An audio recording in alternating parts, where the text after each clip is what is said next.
We're live from Bye Bye City Leyte. What a beautiful day, isn't it?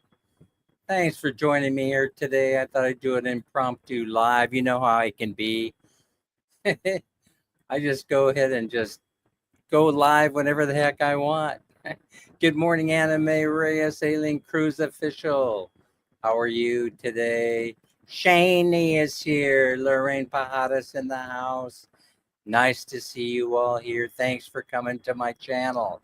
What are we going to be talking about today? Well, a couple things are on my mind that I just had to get off my mind, right?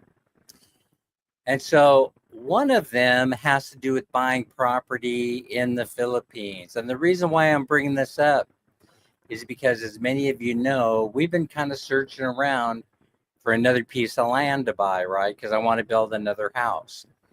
Yeah, I have ideas. I want to build sort of a hybrid house. I don't want to build a brick and mortar, hollow block house. How are you, Lorraine? And so we've been looking around, but it's very, very difficult.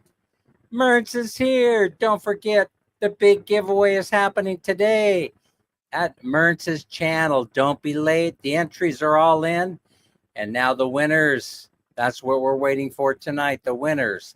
I think at what time, Mertz, are you going live? 7 p.m.? Anyway, go into Mertz's channel and figure it all out. Yahoo, because there'll be giveaways today. Jerry, South Texas is here. Hi, Jerry. How is it being a Texan?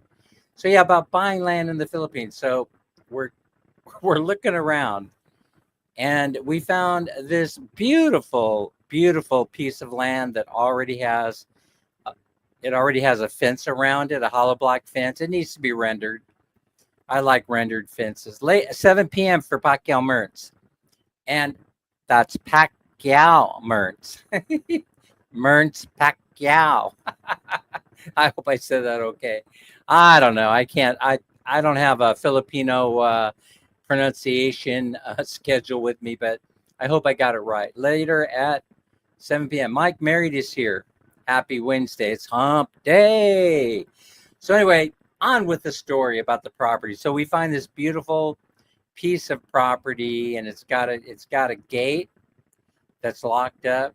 It's got level land. It's already been leveled, and it's about 300 square meters, not too far off the main National Highway road, right around the corner from us here in Bye Bye City Leyte. And they want a reasonable price for it. It's not overpriced. It's not underpriced. It's right in the middle of where I think it should be. So it's at 800,000 pesos for 300 square meters, which I think is a good deal. But the first thing I'm thinking about when I see this is, oh, wait a minute, 800,000. You know, it's priced right in the middle.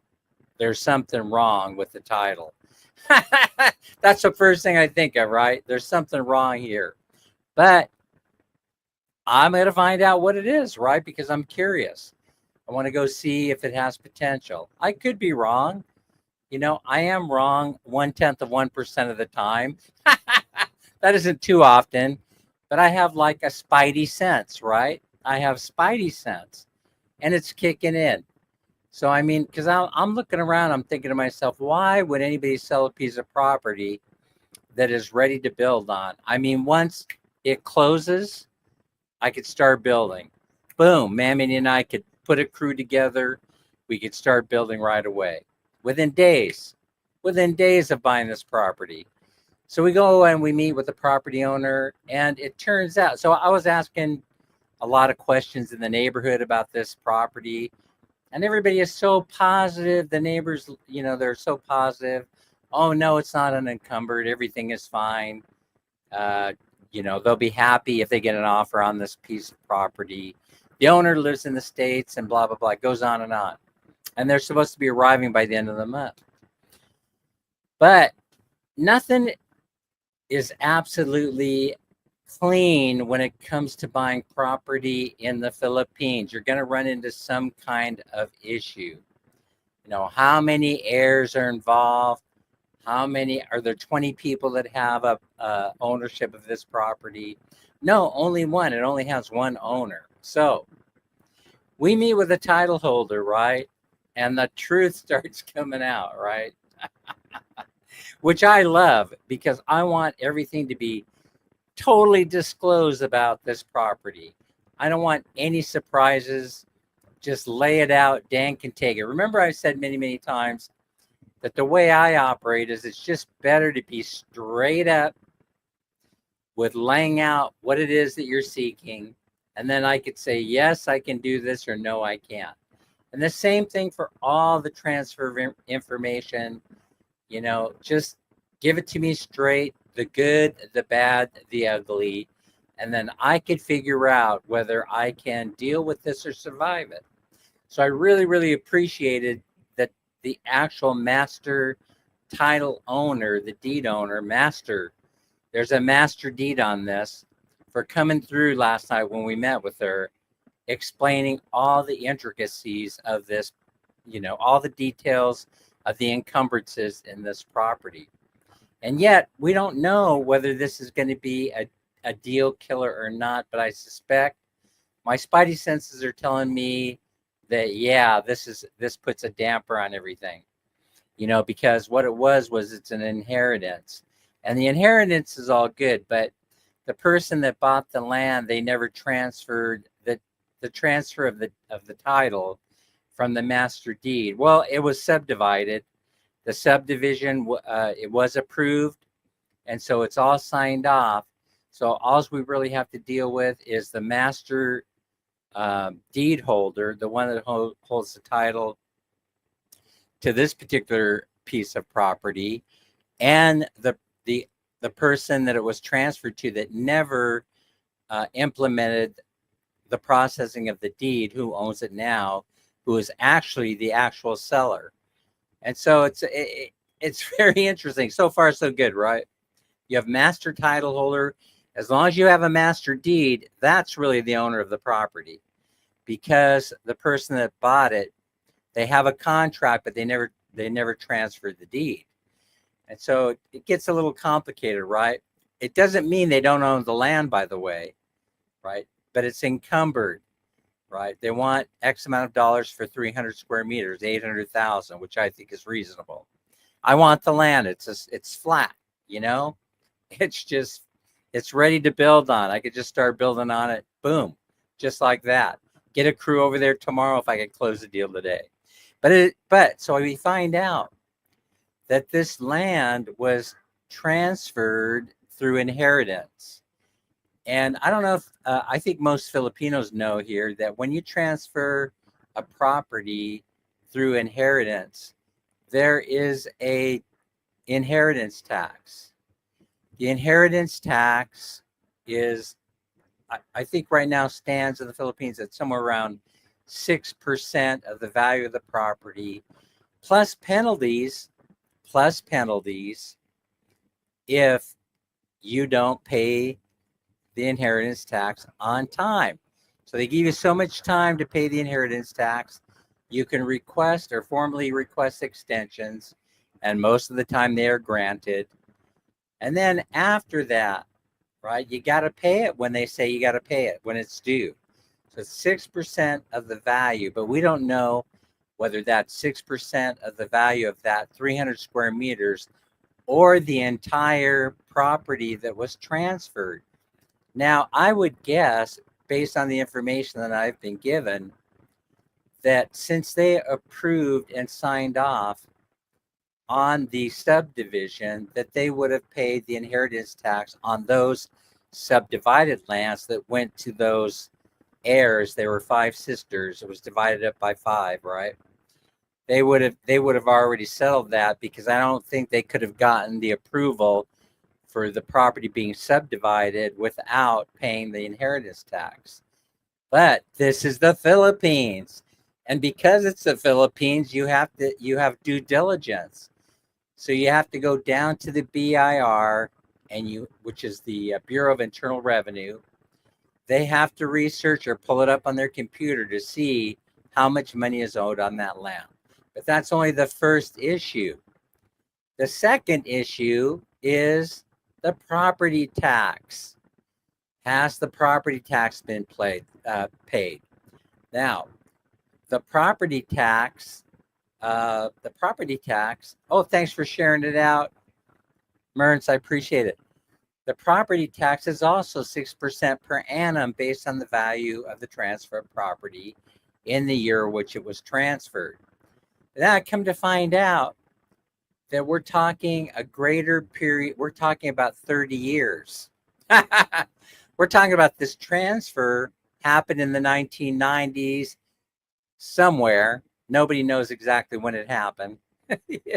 So that means that we run the risk that the amount, the encumbrance on the property due to taxes, we're talking about unpaid inheritance tax and unpaid property tax, may very well exceed the value of the property. And this would explain why the Bureau of Revenue has not come in there and snatched up the property in order to satisfy the debt, because they're hoping that they pay the taxes owed on it, right? They're hoping that, oh, we're going to be further ahead if we just wait to see who's going to pay the money, right? And so now, good morning, Sir Luke. May the force be with you. And so if you think about it, I know, let's put the land for sale and let's wait for not a pigeon, but an interested party to come along who will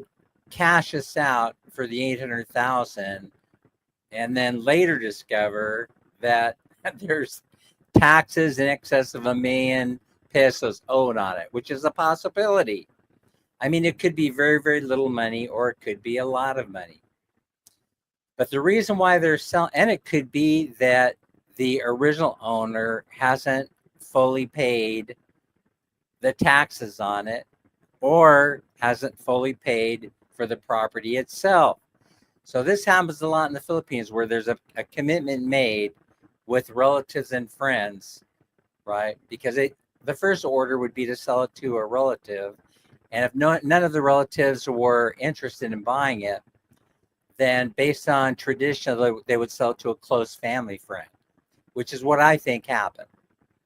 And so once a close family friend comes in there, they sign a contract, I'll pay you. And I'm not saying this happened, it's highly unlikely. If they have a relative living in the States, they didn't have the money to pay the property off.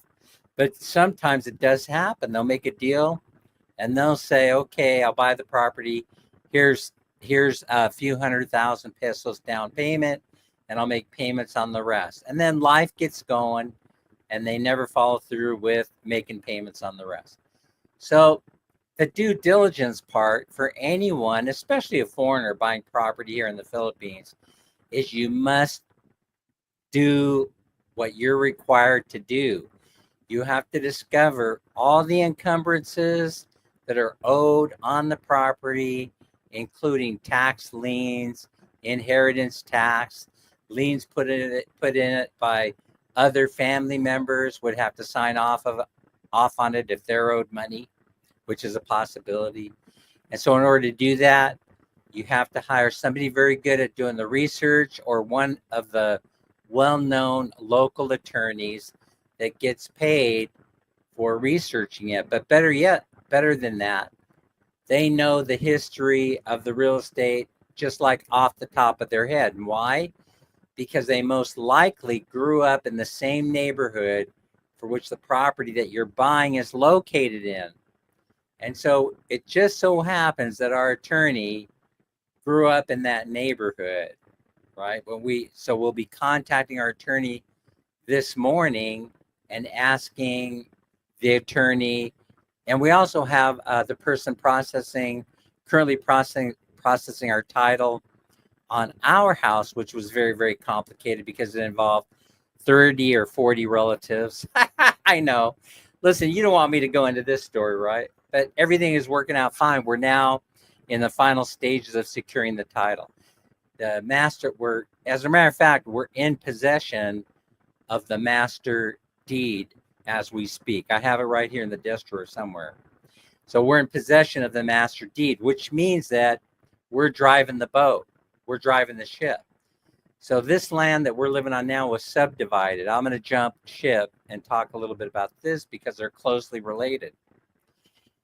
And so the 5 properties that were subdivided, we had to get all the 40 or 50 or 60 or 100 relatives to sign off, which took a while. And believe me, I was panicking because some of the relatives are elderly. And I just kept thinking to myself, all we need is for one of them to pass away and for their relatives to contest the sale, and then we're screwed. So we had to go around to Manila, to Bulacan, to Leyte, all over the place, tracking down each and every single one of the relatives, which took about a year and a half to find everybody. And then a little longer period of time to get everybody to sign off on the deed. But it has been accomplished, and now we're in the possession of the master deed. Now check this out, Sir Luke. This is very interesting.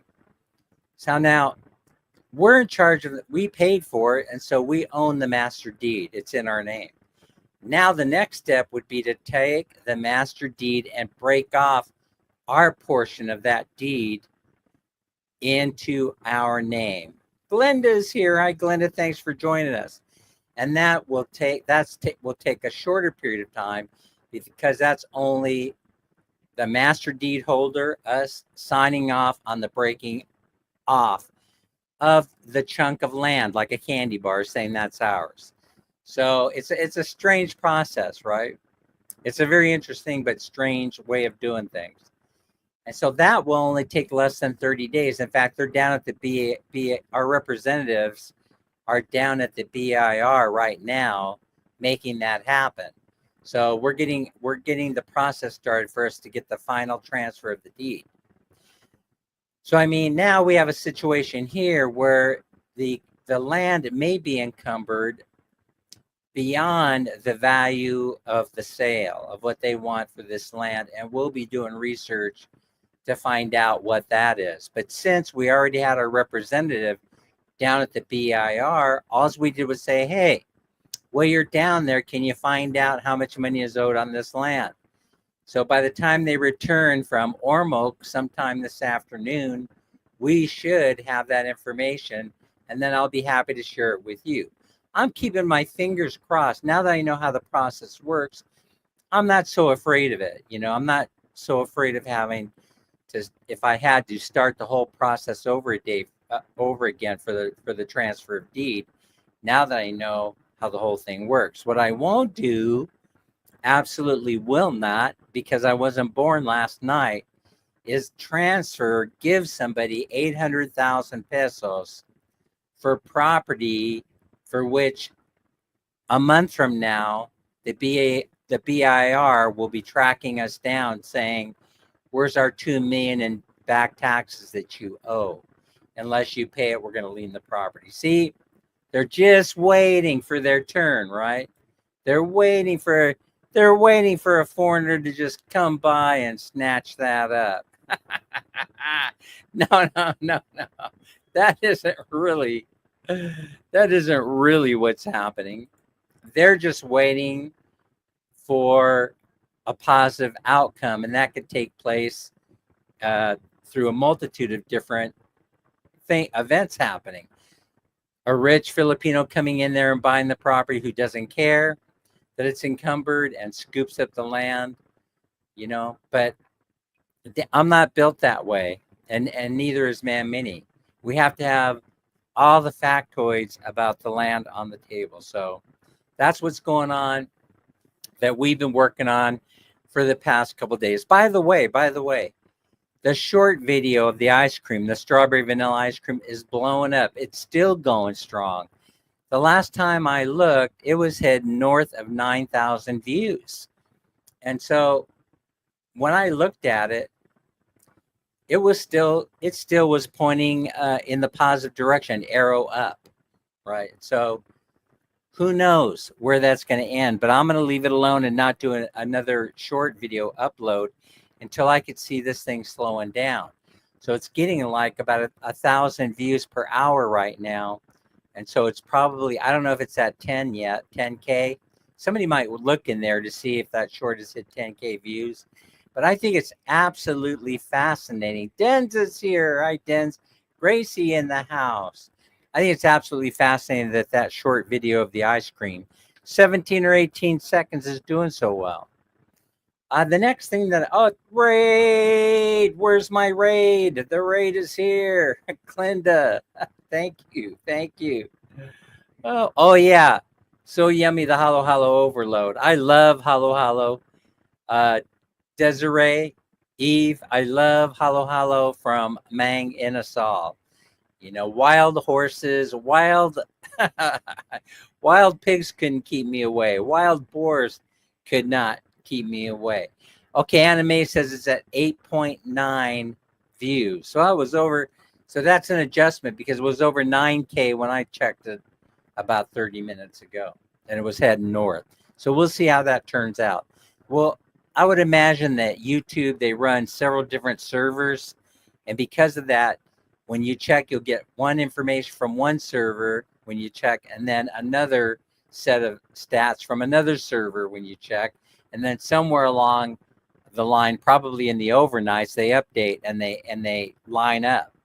And so I don't know how many hundreds or even thousands of servers YouTube has all over the world, but my suspicion is it's a little bit higher than 8.9K.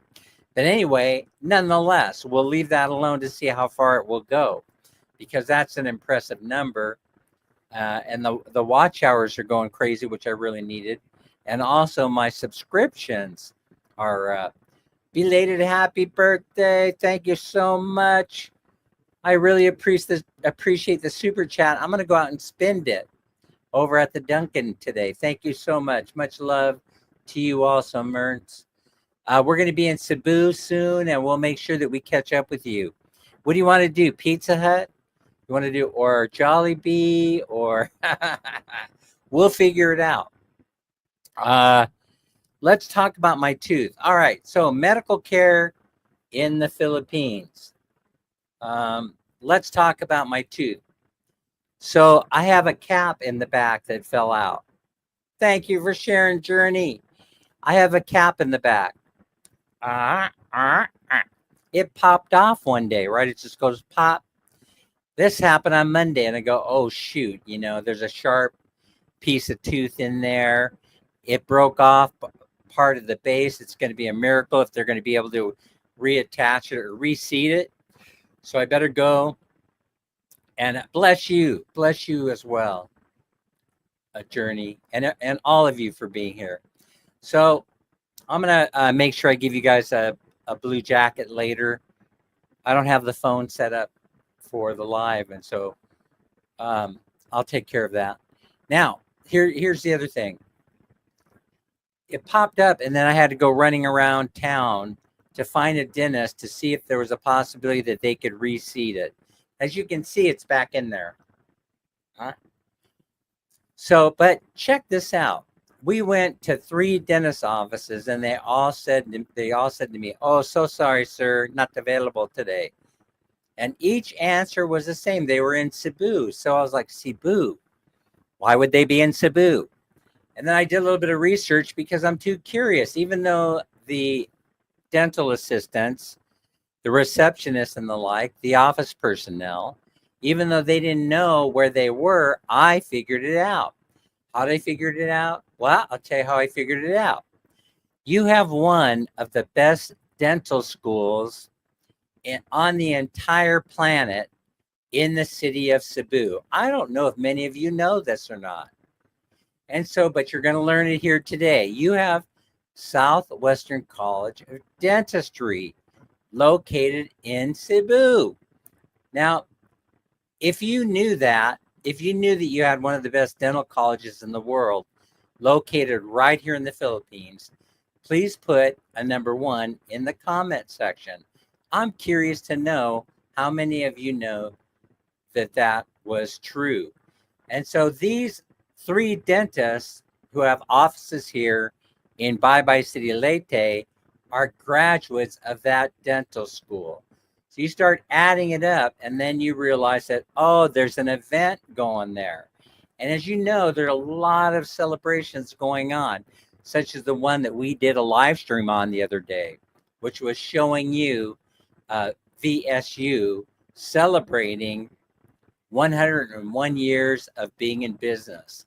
It used to be an agricultural, it used to be called Visayas College of Agriculture, something like that, right? It was a delightful experience going around and meeting a whole bunch of people. Oh, you guys saw in that video the dancer being introduced to Miss Universe Philippines, right? If you guys missed that, you need to go back in there and rewind. I don't know at what point, how many minutes into the video it was, but Sarsi Polia, the Filipino idol, right, who lives up the street in Kalim, just around the corner, basically, introduced us to his cousin, who was a Miss Universe contestant. So that was a phenomenal experience.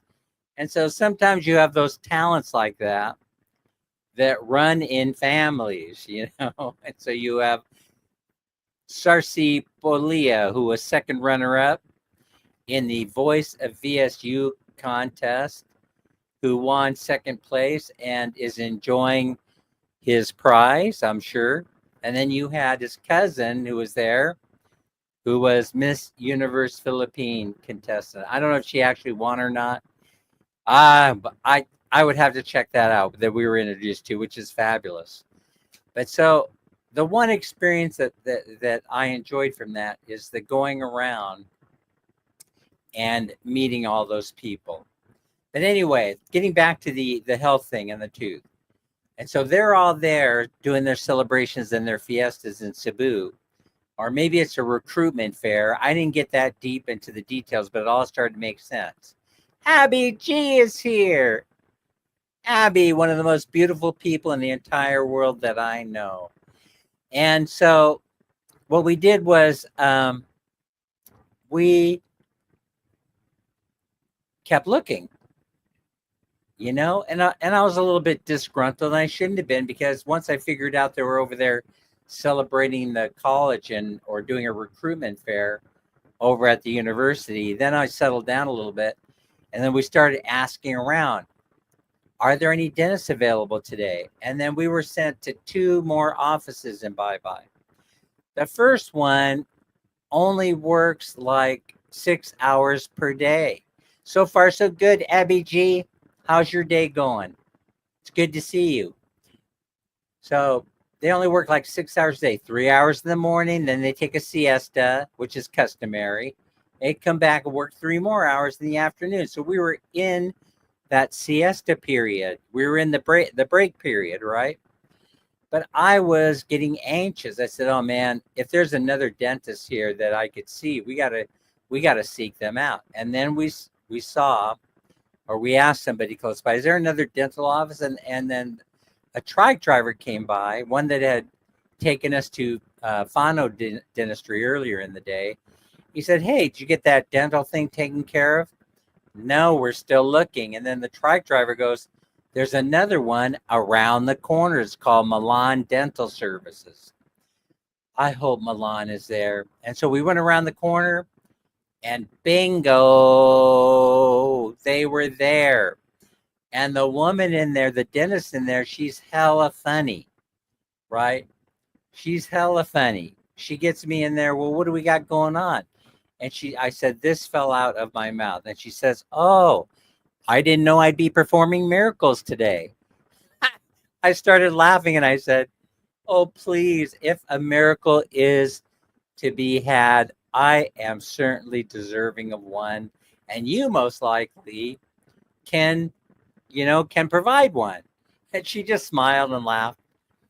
But I commented, I said, "You have you speak very, very good English." And she says to me, "Well, how's your Visayan?" Yeah, I said, "Well, not that great." And then she goes, "Well, my English is pretty good and my Visayan sucks." So she had me laughing. She said, "Get in the chair and let me see what you got." So I went in there, I opened my mouth, she looked at it, she goes, "Oh my gosh, this would be a miracle if I could get this back in there." So she played around with the tooth a little bit, taking the drill to it, taking the old stinky and crustiness out of it, the old amalgam or whatever they used to seat this tooth. And then she says, I have an idea,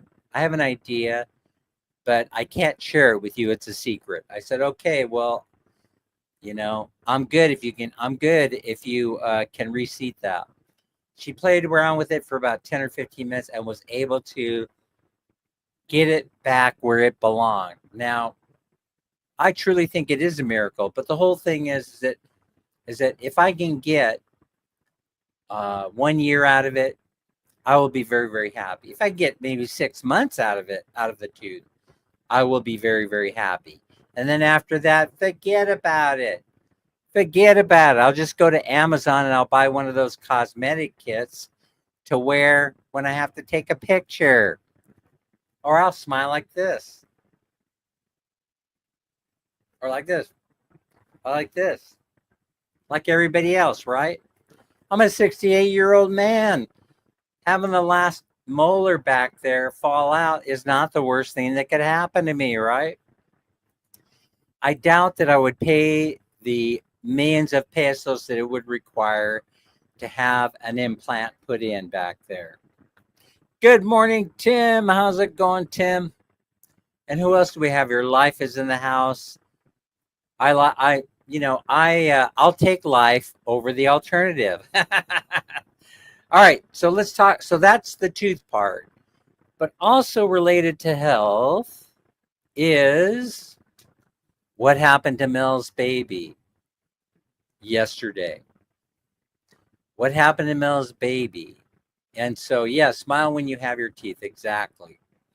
And of course, it caught my attention because I have talked about this until you guys are probably sick of me talking about it.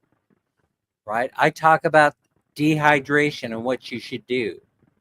I talk about how you get immediate medical care for a baby that is suffering from that is throwing up, has the accompanying fever, and has diarrhea. The baby has to go to the hospital. The baby has to go to the hospital immediately. And so when I saw that post on Facebook, it scared the crap out of me, because it is a critical emergency when this occurs. Do not take chances with your children. So, of course, I go in and I don't know if I made a comment in there, but I let Mel know that I was there. And then right away, Mel and we engaged in a conversation. And I said, Mel, you got to get the baby over to the hospital. You got to go now. And so she packed everything up and she headed there over to the clinic. And then I don't know if you guys noticed in those Facebook pages, she later posted her baby being in the pediatric ward of the hospital with the IV. And so that IV is basically trying to replenish the fluids that the baby is losing, so they already had gone. By the time I talked to Mel last night, they'd already gone through 3 bags of fluid, but as many bags as it takes. You just keep giving them electrolytes, right? So that's Ringer's lactate or dextrose. I don't know what they use over there, but either one's going to work.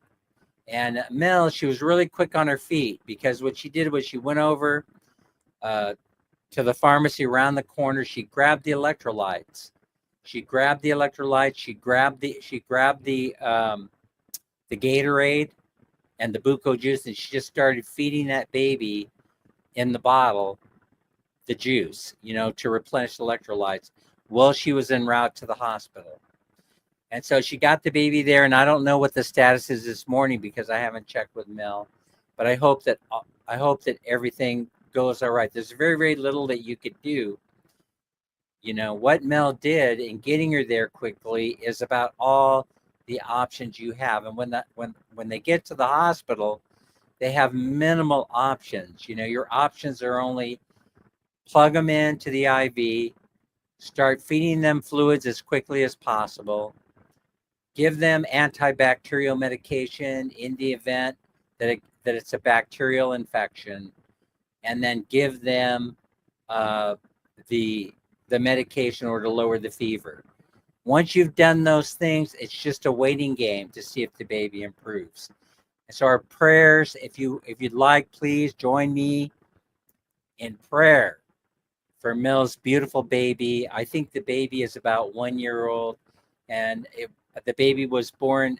Jill, my brother-in-law, didn't born the baby as a midwife, but that baby was born in the clinic, so in the midwifery by one of Jill's workmates. And so that's how I know the baby's about a year old, give or take. So we pray for the baby, that baby makes a full recovery, and hopefully today I can make contact with Mel to find out what's going on with the baby this morning, or Mel will contact me. I hate to bother her while she's going through this, because she's probably sleeping with the baby all night, making sure that the baby is comfortable and has everything they need, medications and the like. So next thing, in the news this morning, so I talked about this like many months ago. I talked about how by 2026, the prediction was that the Philippines will transition from a lower middle class income status to an upper middle income economy. But they've now revised that. Saying that it will occur in 2027. So they have a 1 year, the economy in 2025, quite frankly, it's not looking that great. And probably one of the reasons why is you have a weakening dollar. And since the Philippine peso is based on that dollar, then you're going to suffer along with the value of that dollar. Because that means that the Philippine government is going to have to pump up its reserves. You see, it's going to have to. A Philippine bank, the Bank of the Philippines, does an excellent job managing your, the peso rate, keeping everything in check. So that did not catch me by surprise. I actually was anticipating a revision because I was looking at Philippines gross domestic product and things like that. One thing good that I really appreciate about the Philippines and its people, I'm going to talk about in a moment. I just want to go into a little bit further into this revision. Well, it's unlikely the Philippines will achieve superpower status by 2027. It is projected to achieve upper middle income status by that year, according to the World Bank. The Philippines is on track to transition from that lower middle income to upper middle income economy in 2027. Now, it could happen late in 2026, but I kind of doubt it. Achieving superpower status, however, typically involves a higher level of economic, political, and military influence. But let's talk about why it's happening, because I think that would be important. Why it's happening is because of improvement in economic growth, which is generally through investment, foreign investment. And so the Philippines has experienced strong economic growth, with the Asian Development Bank forecasting a GDP expansion of 6% in 2025, which I believe they'll hit, and 6.1% in 2026.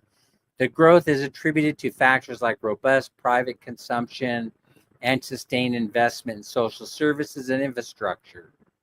So what they're talking about basically are bridges and storm drains and new water pipes, fresh water pipes, and water purification plants.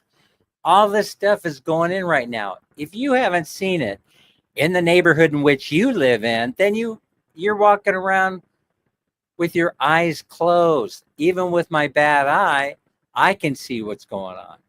Seawalls going up everywhere. Uh, Streets being torn up. Storm drains being laid in there, along with fresh water pipes, brand spanking new. Utilities are starting to go underground in a lot of major cities. And all that is infrastructure improvement. By the way, I like predicting things, and I've already predicted this. I just would like to remind you, if you think a seawall is not coming to an island near you, you're sadly mistaken. Seawalls are going to be built everywhere. And Tim says, I would like to have reliable water service in your house. Well, one way you could do it is by adding a water pump and a water storage tank. And then you can end up getting more consistent water delivery. And that's not really very expensive to do. So thus the bad consequences happen. Yes, God. Is that a warning? Is that a prophecy God repairs? I like to make. Well, I can't do anything about the cheating part. But I could tell you, in what I've observed, I could tell you what's going on here in Bye Bye. I don't see any of that. I don't see any of that happening. I haven't noticed it. As a matter of fact, the as far as the storm drains go, that I was there taking video when they were installing those, and those are American engineered. And so, of course, if I said that they were cheating because they were putting in inferior storm drains, in order to save money, that would not be true, because I saw the best of the best stuff that they were laying in the ground here in Bye Bye City. But again, I can't run around.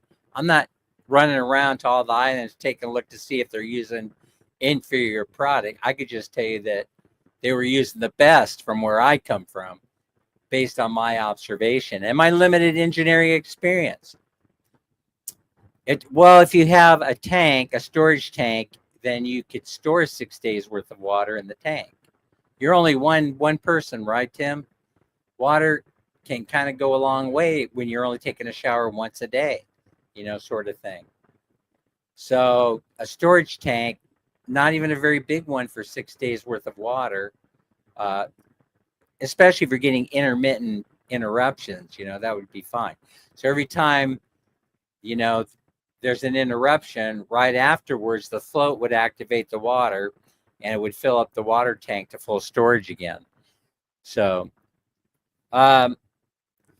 anyway, that money coming in, of course, I talked about the steel mills. Now, I encourage you to go to YouTube and watch the gloom and doom videos. God repairs. Go in there and watch the gloom and doom about the Chinese economy due to tariffs.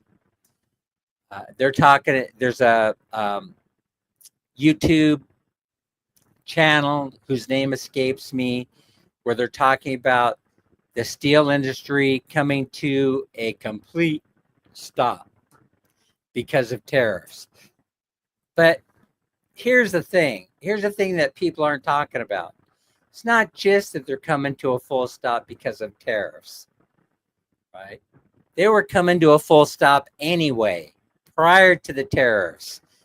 The tariffs can be easily blamed now, right?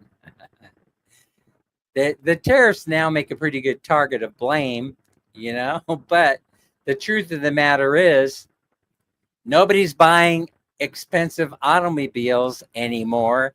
And so therefore, they don't need steel in order to build them. And it doesn't matter where you are in the world, right? If it's true that the United States is the #1 consumer of rolled steel, why would we need it when no one is buying automobiles? Are you following what I'm saying? No one's buying cars. And so no one's buying cars. They're not buying washing machines. They're not buying dryers. They're not buying kitchen appliances. Zilch, zero, nada, nothing. Voila. Voila. That is not what's happening. What's happening is the working population in the United States is declining. Working age work is considered between ages 18 and 64. See? So go do your homework and you shall find that it's a demographic trend. We don't need the steel right now. We don't need to import any steel because no one is buying cars. And this is serious. And because nobody is buying cars and other things like, what do they call it? Durable goods, they call it. Because they're not buying cars and durable goods, it doesn't matter what the tariffs are. You could put 500% tariffs on foreign manufacturers of steel, and it will mean nothing because we weren't importing steel prior to the tariffs. Are you guys following what I'm saying? That is the other side of the story that is not being told. But yet, if you look to the Philippines to the south, oh, Tim is giving some interesting information here. I got to stop and read this. I'll put it on the screen. There are less people shopping at SM Clark now. Yes, but this is a global economic reset, and it shouldn't be felt so much here in the Philippines because we're only talking about a blanket 10% tariff on some goods. And truth be told, they weren't exporting anything to the United States. All the exports were going to Asia.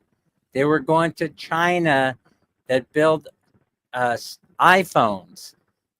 See, and iPhone sales are also in the toilet. Stay with me, folks. Stay with me, okay? I know how much a know-it-all I sound, but it's not because it's because I read a lot. And I'm not easily swayed by only understanding one side of the story. If something catches my attention, I do a deep dive on it and I start reading the other side of the story. I read this side, the popular side, and then I go and I start doing the deep dive on the other stuff. And then come to find out that the Chinese and the Philippines have 6 steel factories going up in the Philippines, right where the steel is needed in the construction of bridges to tie all the islands together. And that makes perfectly good sense. And so you have a lot of very, very well-known steel manufacturers that are idling their factories in the in China, and they're firing up the factories in the Philippines. Yes, we're talking about cell phone motherboards that are made at Clark. They're cranking them out by the hundreds of thousands. And then they're being shipped out to China for assembly, where the assembly plants are. But now they'll be going to the United States because of the tariffs. So we're married with children to the Philippines. The United States is. They're not going to get in any kind of a tariff situation with the Philippines. And the Chinese know this. And so they're opening up the steel factories here. And those steel factories will bring jobs. And this is part of the economic development that they're talking about here that's going to elevate this country. See? So please do your reading. Do your reading about what's going on in your own country. You should know about it because it's opportunity. It's the opportunity to be able to provide a living for your families without having to think about leaving the country. You're going to have the jobs here at home. So things that are impressive about the Philippines and Filipinos are that they surveyed recently. I was reading a lot about credit. You know that I'm a stickler about becoming the slave to the money changers, the money holders. You know, when you go to the bank and you start borrowing money, you're doing yourself a disservice. You're basically taking food out of the mouths of your own family without realizing it by servicing debt. And so they're trying to get the Philippines to become a debt-oriented economy, just like the United States. Oh, you could see how well that didn't work out. And so, but the World Bank and others, they put pressure on the Philippines to borrow money, borrow money. But to your credit, did you get that pun? Pun intended. To your credit, you're not buying into it.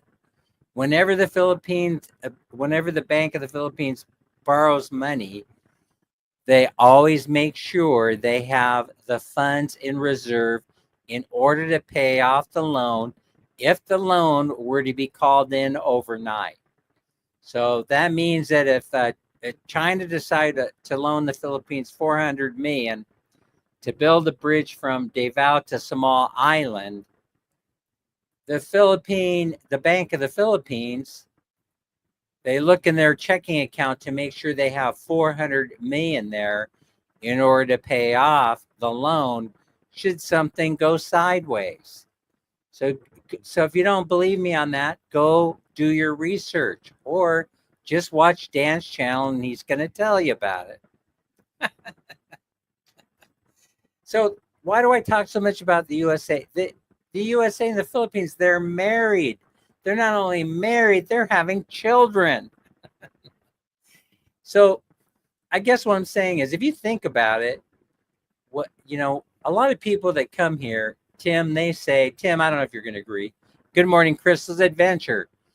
I don't know. I hope you agree with me, Tim. A lot of people, when they initially come here, one of the first things they start talking about to other expats is, wow, the Philippines reminds me of what the United States looked like in the 1960s and the 1970s. Yes. And this is very important. And why is it so important to understand that concept if it's true? Because you can always go back to the 1970s and you can read to see how people got rich in the 1970s.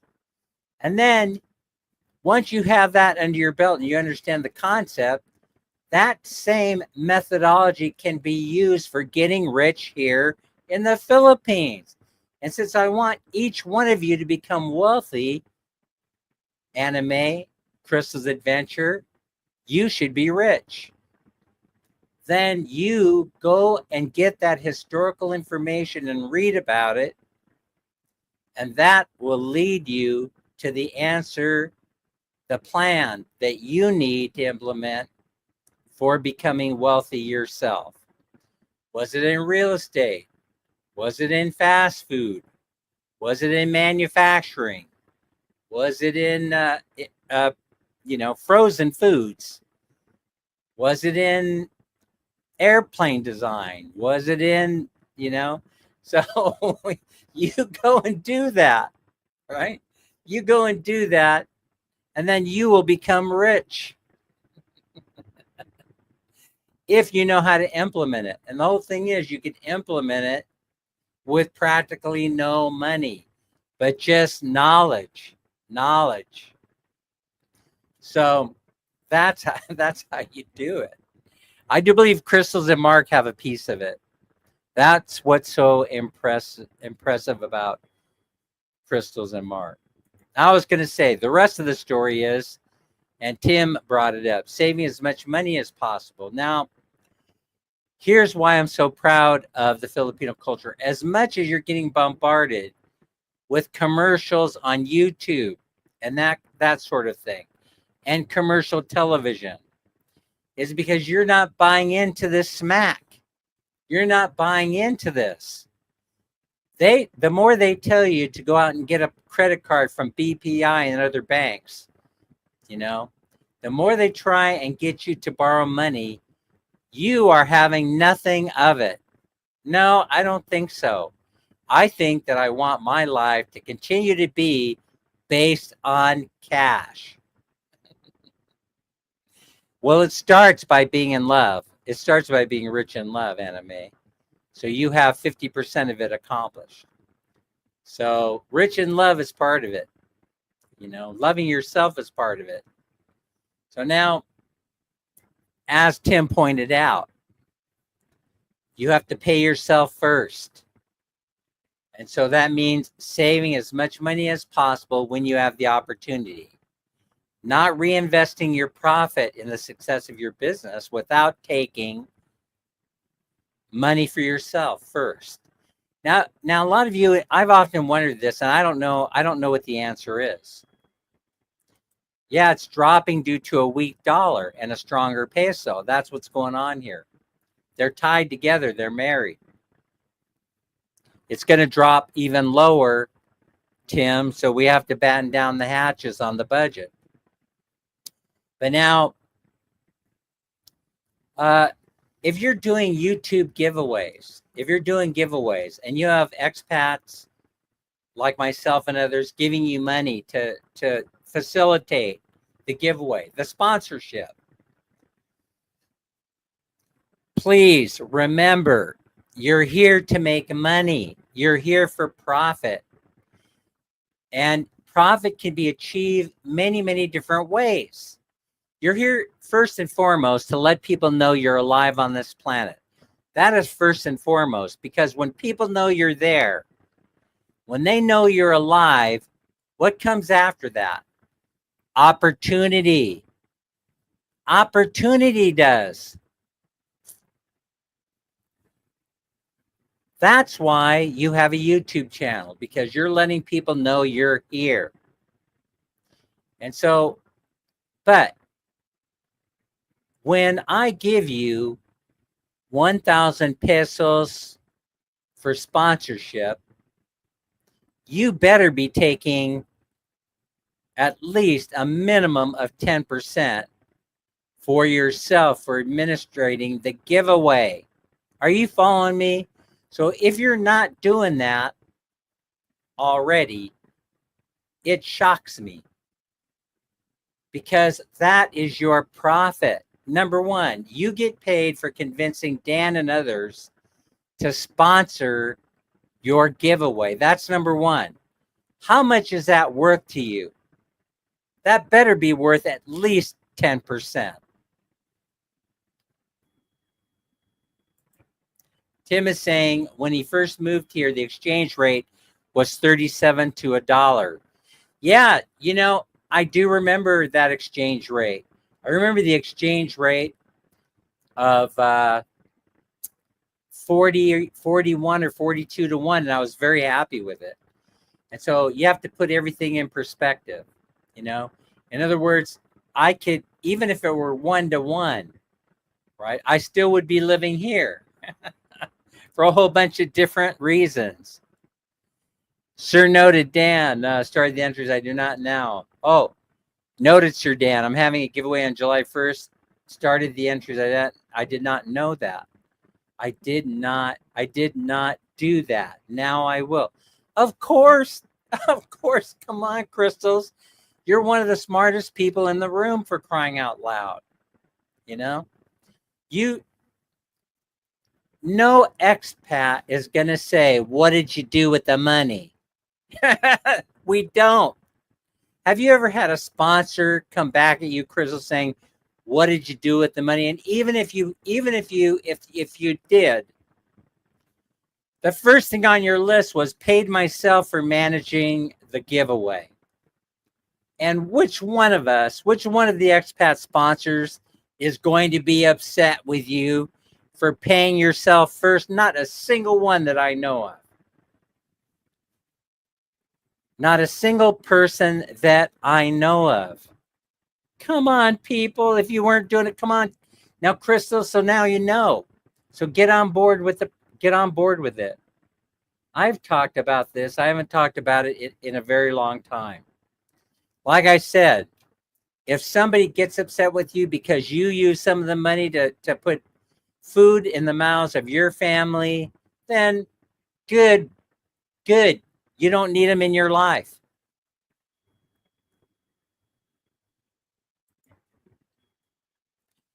Tim, it's a scam.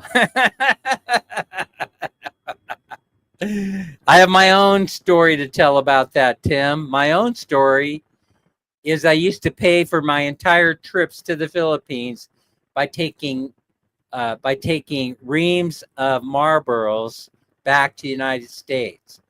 And I would have a buyer for them before I even got off the plane. And that's how I used to pay for the trips. So there was no limit. It was not against the law. So you can Phil Dodd, you can come here. You can come here, Phil Dodd, to the Philippines. Right? And I don't smoke. I've never smoked. So, but you'd go here before you left from Manila. You'd go over to the wholesale house. You'd buy 20 or 30 cartons of cigarettes. You'd buy one suitcase of cigarettes. And that would pay for your entire trip to the Philippines, plus give you a profit. By the time you got off the plane on the other end, you would have had all of the cigarettes sold. So people are still doing that today. They're not doing it with cigarettes. They're doing it with other stuff. Whatever, Toblio. Toblio catches my attention. They do it with chocolate. They're Filipinos back in California. They would do anything to get Toblio, right? You know what that is? The round chocolate concentrated discs that they drink like coffee. And so they will pack suitcases full, right? And now I have seen this happen myself. Heck, I've probably done it once or twice. When you're coming through the inspection, right? And you're going up to that, and they're saying, "Sir, could you come over? We need to take a look at your bag." And I've seen them take the Toblio out and hand them a few kilograms of Toblio. And then they would just say, "Well, have a nice day. Have a nice day." And they would shoo them on their way. See? Oh my gosh. It's not just cigarettes or wine or tequila or brandy, or they're things that we have huge populations of Filipino people that live in the United States, especially the area that I came from, Sacramento, Daly City, Los Angeles, California, Seattle, Washington, Las Vegas, Nevada. And, oh, you're going to the Philippines, right? You're going to the Philippines. Can you bring me back some Toblio? Yeah, Phil Dossie, they want something, right? And in the olden days, that used to pay for the trip to the Philippines, and now you can't do it anymore. As Tim was pointing out, no longer allowed. So, and I'm not sure why everybody wins. I'm not sure why it's no longer allowed, because everybody wins, right? They win because you get to visit their country, right? So anyway, all right. Someone just sent me a message in my chat. All right, so let me answer this. They want to know the cost of having the crown put back in my mouth. Where's it? Right back here. Dr. Fano built a new crown over here. That was $159 American. How much is that into pesos?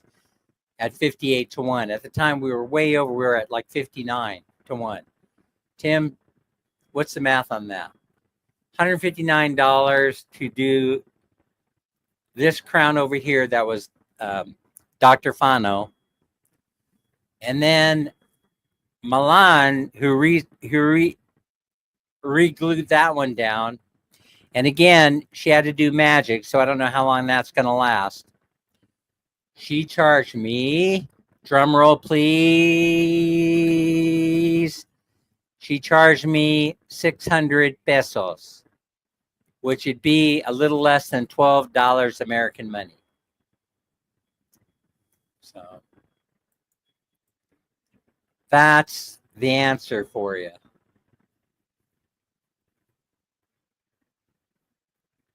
Now you need an import permit. Yeah, you need permission. You need permission either way. Phil Dye says it's business. Exactly. Phil Dye, you're exactly right. It's business.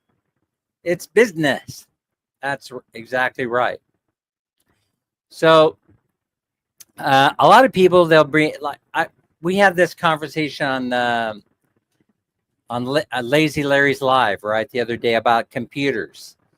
As you know, right, you have to, if you bring a brand new computer over here in the box, the original box, they're going to tear your luggage apart saying, hey, what are you doing with that brand spanking new computer? You know, you can't import. Oh, Tim says that that's $160 is 8,000 pesos. Yeah, so that's what it cost me to get a new crown. Beautiful, beautiful work.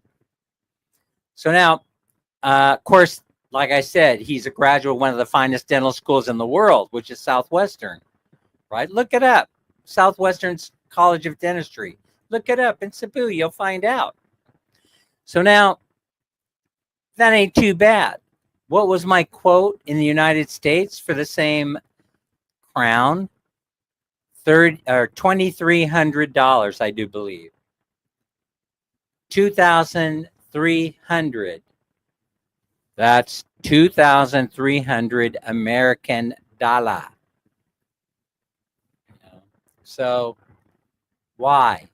Why is it so expensive in the United States to get that crown done? And then it's 8,000 pesos here. Better yet, a better question is, how is it you're able to glue one back in for less than $12, like I had done on Monday? You know, what would that have cost in the United States to get fixed? Well, number one, they would have said, oh, so sorry, Mr. Dan, we can't fix it. You're going to have an implant. An implant is going to be 8,000 to 10,000 American dollars. I kid you not, people. If you want an implant, because they'll come at you like this. Well, first, we're going to have to build up your jaw with cadaver bone. Cadaver bone is not cheap, Mr. Dan. And then we're going to have to wait for it to meld together with your regular jaw, and that's going to take about a year. And then we got these aluminum screw things that we screw into your jawbone, the new jawbone that we're putting in there. And then that has to take. And then once all that's done, then we could put in your new tooth, which will be a total of between 8,000 and 10,000 American dollars. Thank you so much. God bless America. Tim is saying I had new dentures made here for less than $200. That's my budget for dentures would be about 200. You know, so if you need dentures and you're in the States, come to the Philippines. You can get the flight, the hotel room, the dentures made, and food for a week.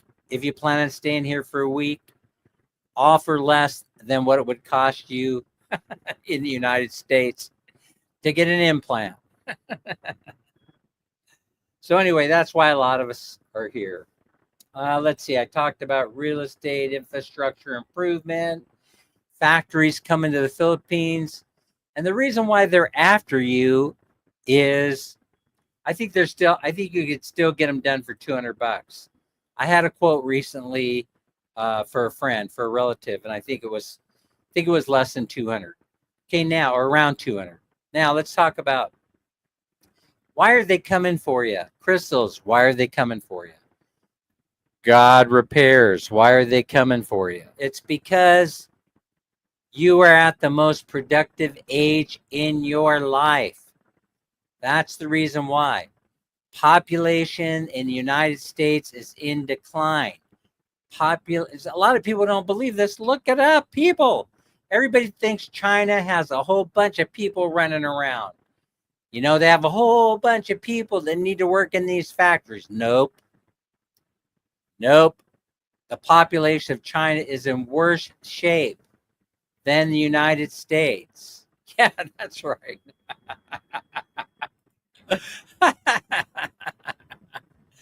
So that would be only one reason, one of many. But that I did say, give me one reason. So you did that.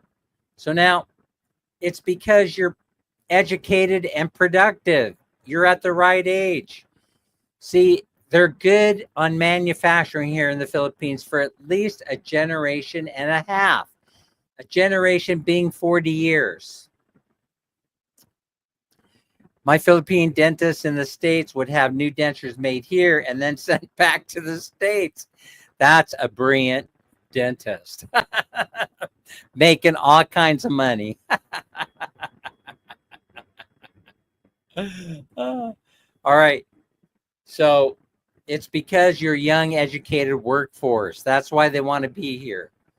The Chinese, as I've told many, many people, they were already in the process of building factories here, people. They were already building them because they have a crisis that started many years ago in China.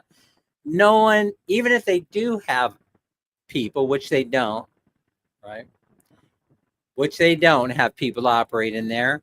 They had too much opportunity in other industries and nobody wanted to work in the factories.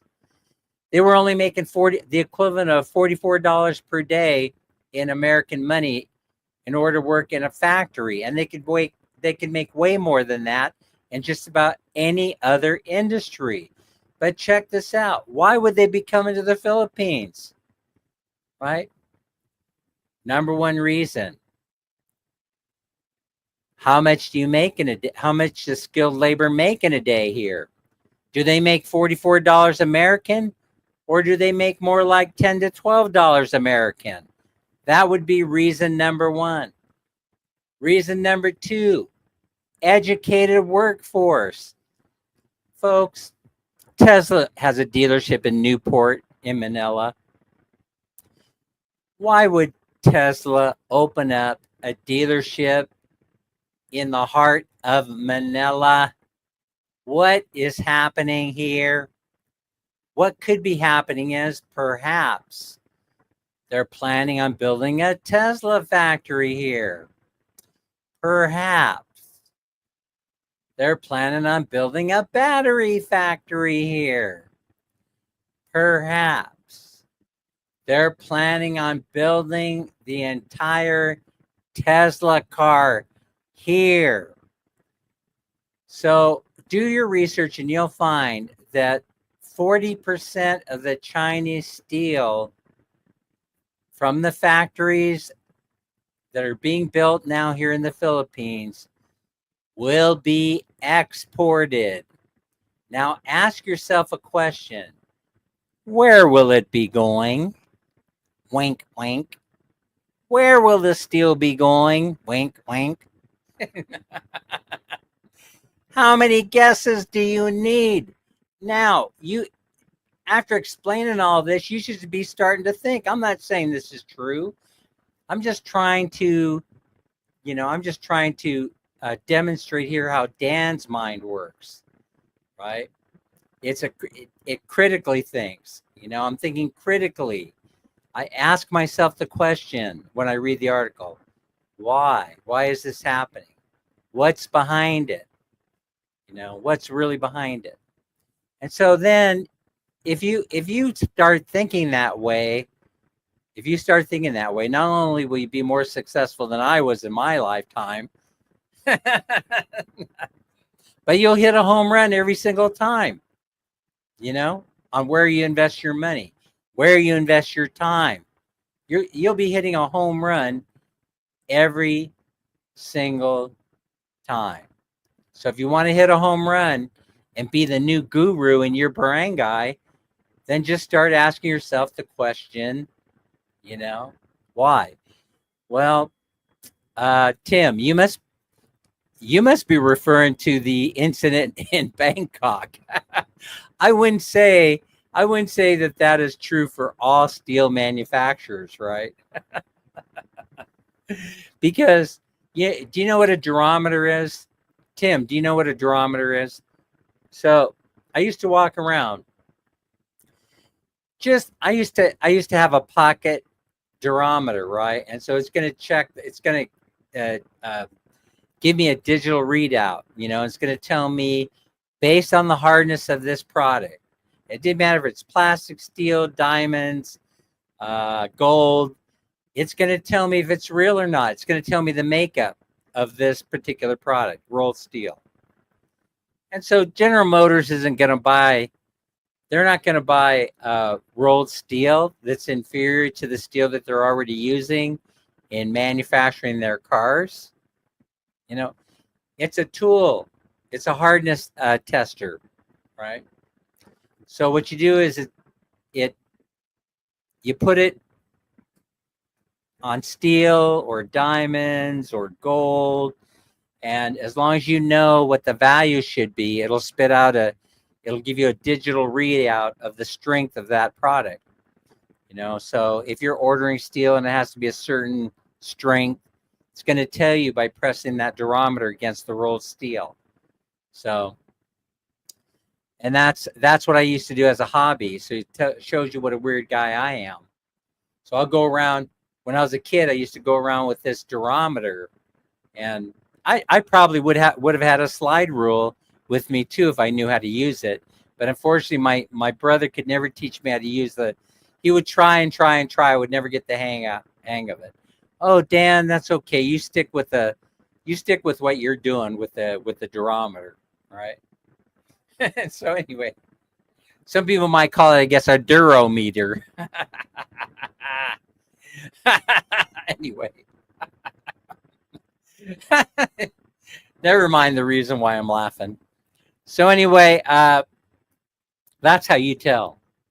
And then so you don't accept any deliveries that doesn't meet your specifications. But of course, if they're planning on sending it to the United States, it's never going to leave the dock until it's tested. That's the way they roll. Get it rolled steel. Yeah. Yeah, a lot of people don't. You don't need to know how to use a slide rule. You just get one of those TMI calculators. Every once in a while, you'll see a used one at a yard sale. Scoop it up. People still want a Texas Instrument calculator, scientific calculator. They used to be $100.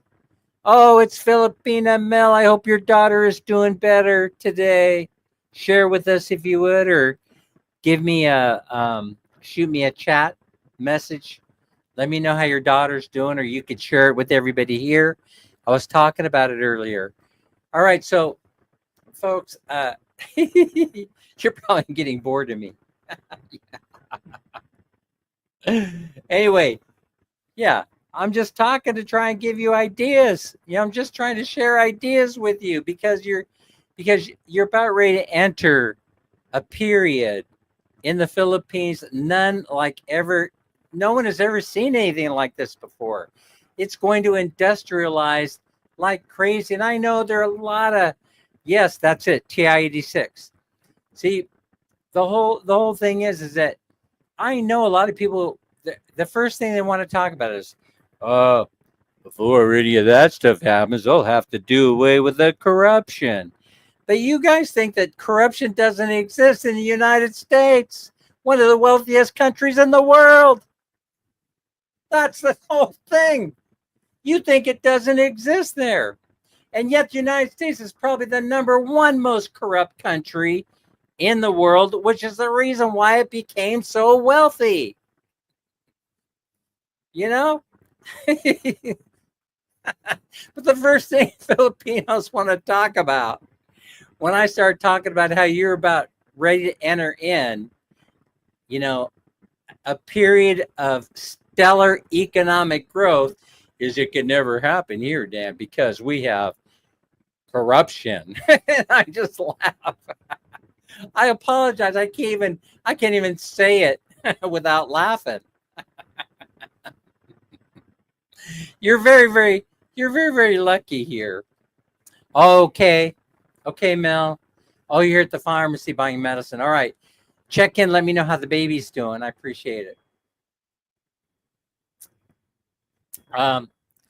Yeah. So if you get hung up on that, you're closing the door before you even start. You're closing the door before you even start. You know, you're just shutting yourself out. I'm not telling anybody in here, well, you need to play by their rules. I never even said that. I gave you the hint. I gave you another hint. Go back, start reading about the economic growth, in that period of time, 1950s, 1960s in particular. And what you're going to start reading about probably will be McDonald's and how it grew. You'll probably read about Dunkin' Donuts and how it grew. You'll probably read about the car industry and how it grew. And, one story will lead you to the next, and then the light bulb is going to go on. All of a sudden, it's going to go bright, right? Don't let it dim out. Okay, crystals? Don't let the light bulb dim out. All right, Mel, we wish you well. Yeah, you have a better chance of succeeding here. You have a better chance of succeeding here than any place else in the world. And why? It's because of what Tim Desiak just said. Rules? We don't follow any stinking rules. We make them up as we go along. The bureaucratic nightmare of paperwork can be your enemy or it could be your best friend, right? It could be either your enemy or your best friend. Which way would you like to look at it? Would you like to look at it from the side of, during the time they're fumbling with this paperwork, I can make hella money. And then you go do that versus, I can't do anything until the paperwork passes through the bureaucratic nightmare which exists. There's a big difference. There's a big difference in the way you view it. I'm not Mr. Motivation, am I? Is that what I'm supposed to be doing for a living? I talk more about the negative side of things than I ever do the positive side. If you know me, just go back and rerun the YouTube videos and you'll see it everywhere. Oh, by the way, did you see that trick I just pulled? I said go back and watch my prior videos, especially at the beginning of time, and have a good laugh. I'll get you to that YouTube channel where you're watching, what is it called? Lip pointing. The lip pointing video I shared out recently with Anna Mae acting all sexy and Ma'am Mertz giving the big old sloppy wet kiss at the end. Mwah, mwah, mwah, mwah, mwah, which I loved. With Crystals. Crystals was in it too. Go back and watch those. Watch Filipina's lip point. Where's Des? She is the best lip pointer. Where's Des? Des is in here. Mel was in it.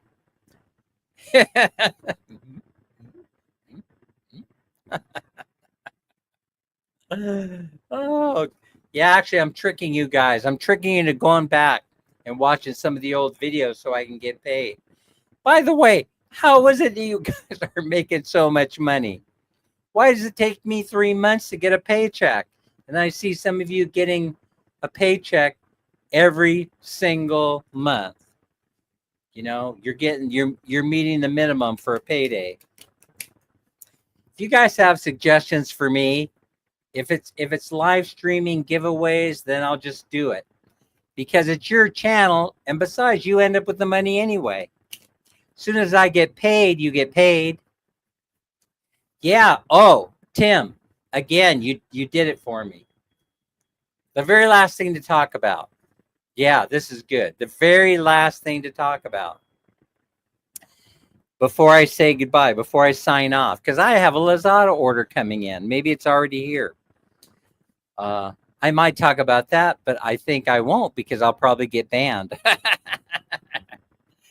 But did you know that the majority, so one good thing about Filipino and Filipino culture is that you guys aren't sitting in front of the television set like American children. You're not sitting in front of them. The big 80-inch television set that takes up the entire wall of your house. You're not sitting, well, Crystal's, maybe you're sitting in front of it, but nobody else is. And so you're sitting there and you're glued to it. And then these commercials come on, right? And next thing you know, you're getting up off your chair so you could call Food Panda and order yourself up some Goldilocks. Yeah, I know. I'm hungry for Goldilocks cakes. But I need more arm candy. Yeah, I know. And I've been reluctant to do it. Even virtually, I tried it. Even virtually, I tried inventing a Filipina babe that I could use in the sticker all the time. Anyway, Tim, let me finish this point, because I'll go off on another tangent that would take an hour for me to talk about. But I'm wrapping things up right here with this subject. And then while you're sitting there and you're ordering Goldilocks cake from Food Panda, they break in with a news story, right, from one of the Filipino news channels. And your brain starts getting twisted. That's the American experience, but that's not the Filipino experience. So we're proud of Filipino culture. But the warning that I'm giving you is they know that you don't sit in front of the television set now. They know that you don't. And so they're twisting off a different way. They're using social media because they know that you're the number one social media users of social media in the world, no matter what country you live in. The United States, Saudi Arabia, Philippines. It doesn't matter where you're at. You won't go anywhere without your cell phone. So that's how they're going to manipulate and twist your thinking, is through social media. Through social media. So beware. Beware that things that you're watching on the cell phone have meaning. Oh, yeah, they might be funny at first. Right? You'll laugh. Oh, that's so funny. And then behind it, there's a subliminal secret message. What they're trying to do. How they're trying to manipulate. How the powers that be are trying to get you to spend money on things like dandruff shampoo, vitamin B3, vitamin B6, vitamin B12. They'll tell you how pork is not good for you. Oh, no, wait. Stuff like that. They'll come to you and say you shouldn't be eating wild animal meat. Stay away from the barangay dogs. Stuff like that. So beware. And I'm coming full circle by letting you know. All you have to do whenever you're watching that cell phone is remember this. Ask yourself a couple of questions.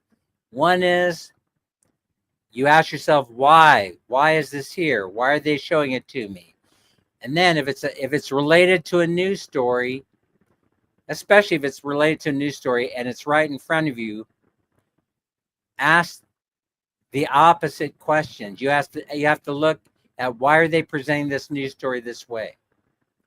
Because in my experience, 6 out of 10 times, it's going to be some sort of a manipulation to manipulate society, to manipulate your buying habits, those types of things. So beware. And Crystals, I'll say for the last time, in anime, and whoever else is here within listening range, if you're gonna do a giveaway, Mertz, You pay yourself first. It's an administrative fee that you're entitled to for doing all the heavy lifting. See, we get off easy, right? We get off easy. We just send the money. And then you're stuck with putting the mechanics of the games together, putting together extensive spreadsheets, right? That only you understand. Duck races. The random wheel of fortune, stuff like that.